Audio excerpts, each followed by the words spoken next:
You know what time it is. It's your boy Aquaman back with some more proof Bitcoin mining is going to power the world. The grid will go away and Bitcoin mining is going to power the world through natural resources and energy harvesting. Tap in to this man, Fred Thiel, on the future convergence of energy, Bitcoin mining, and the industry at this AIM summit that happened in London this year, 2024. If you believe that Bitcoin is going away, you have fell for the PSYOP. Tap in to actual facts on what Bitcoin can do and how Bitcoin has utility, baby. Tap in. Harvesting. So if you think about the energy transformation that's going on today, governments are forcing this transition to electrification. In the US, they're moving towards electric vehicles. The state of California has banned natural gas in new construction, so you can't use natural gas to heat your home, you can't use natural gas to cook, you can't use natural gas to heat water. It has to be electric. You have electric vehicles. That's a lot of electricity generation that's needed. There are some states in the US, for example, who have revised their power needs. Now, think about this. The electrical generation industry in the US over the past 20 years has seen demand grow by 2% annually. So they haven't had to build out a lot of infrastructure. They're now predicting 15 and 20% growth rates in the demand on power because of AI and electrification.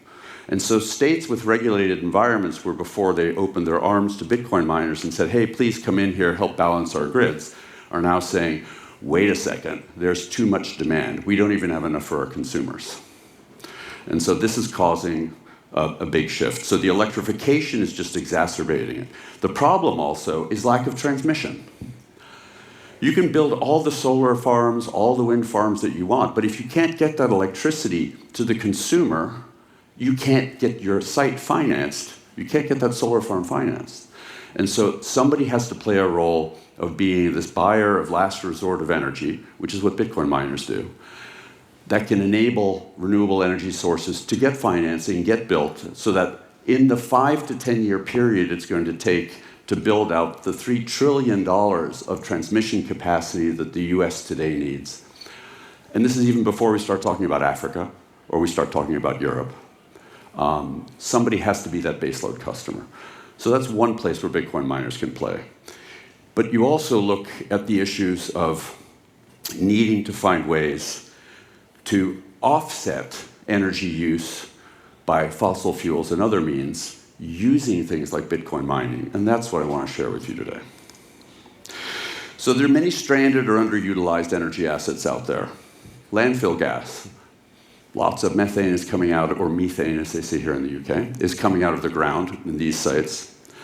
And Google is about to release a new tool with Google Earth, which will let you see where methane is coming out of the ground and where methane is escaping, which is something the fossil fuel companies are really not very happy about. So you have methane. You also have biogas. There are huge amounts of agricultural waste, byproducts of things like ethanol, methanol manufacturing, beer brewing, spirits distilling, dairy farming, etc., that today not only generate methane, but need to be mitigated and processed, all of which can be used to generate electricity.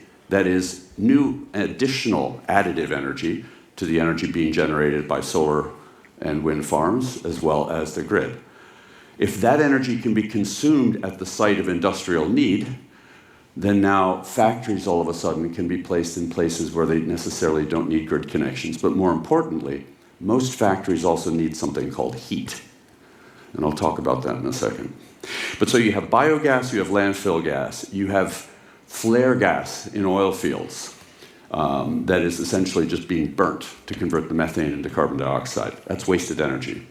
And then you have other waste-to-energy assets, like methanol, ethanol production, etc.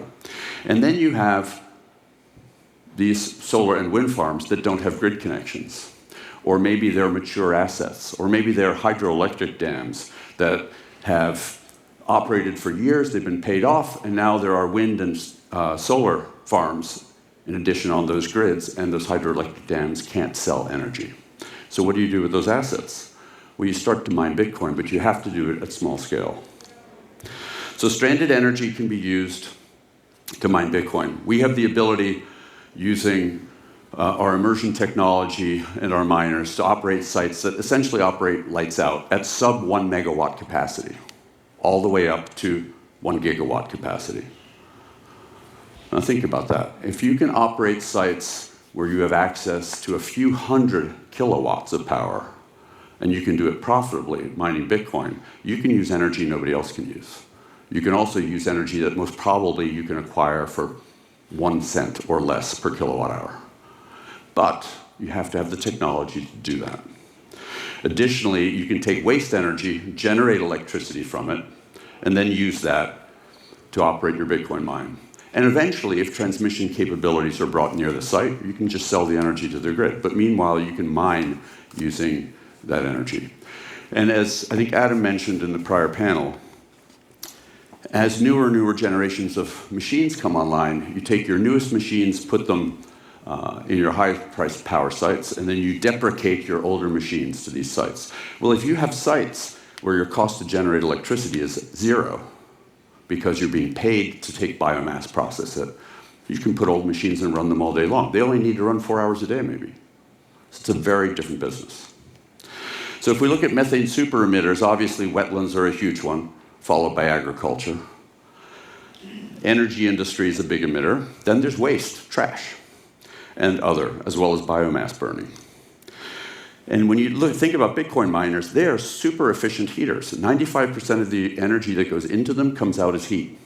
One single S19, which think of this as what was state-of-the-art 3 years ago, can heat a home. It's pretty amazing when you think this thing draws most probably about 3 kilowatts. So we can take a micro data center, generate heat. Our immersion technology will capture water, essentially, at 50 degrees centigrade. It's a closed-loop process, so we don't actually consume water. It's just a closed loop.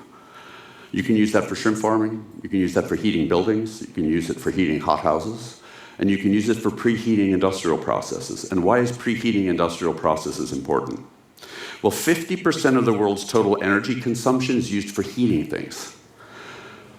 And of that, a certain percentage is used for what's called low-grade industrial heat, heating buildings, heating homes, the preheating materials that go into food processing, preheating materials that go into beer brewing, spirits distilling, ethanol manufacturing, etc., or drying wood. And if you look at that energy that's used for heating, 66% of it comes from fossil fuels. And it goes to things like boilers, electric heating, and biomass. So if you could take 10 to 15% of that energy and use Bitcoin miners to generate it, you do two things. One, you've mitigated your cost of energy, and B, you've eliminated a need for that energy to be sourced from the grid or other places. So we believe that supplementing traditional heating using the heat generated from Bitcoin mining makes all sorts of sense, not just financial sense, but it also makes ecologic sense and environmental sense.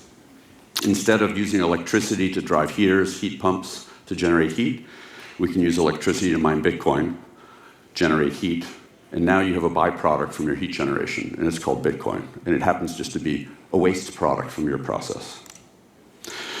So heat can be repurposed on an exponential scale, meaning as small as a little space heater on a table that consists of a couple of chips from prior used Bitcoin miners, all the way up to city-scale steam heating. We've just kicked off a pilot in Finland, for example, where we're heating buildings with Bitcoin miners. So you notice a lot of this is not about Bitcoin mining. It's about more environmentally friendly energy use, and it's about recycling heat. Bitcoin mining is simply how we generate the heat. So we believe that nearly all devices that consume or store energy are viable Bitcoin miners. Every single Tesla Powerwall, every EV out there, could do arbitrage with its excess energy and mine Bitcoin in small amounts. That is the long, fat tail of Bitcoin mining.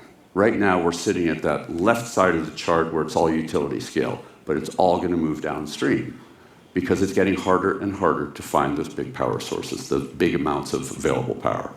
So So we believe that there's an opportunity in the future where technology will include Bitcoin mining capability in any type of battery storage system, any type of large consumer heating system where it can do arbitrage on energy. So you heard it. It's all about environmentally friendly energy. And after watching this man speak on stage, if you still don't believe that Bitcoin has utility, I don't know what else to tell you. Comment below. Let me know what you're thinking. But as I always say, much love and have a great day.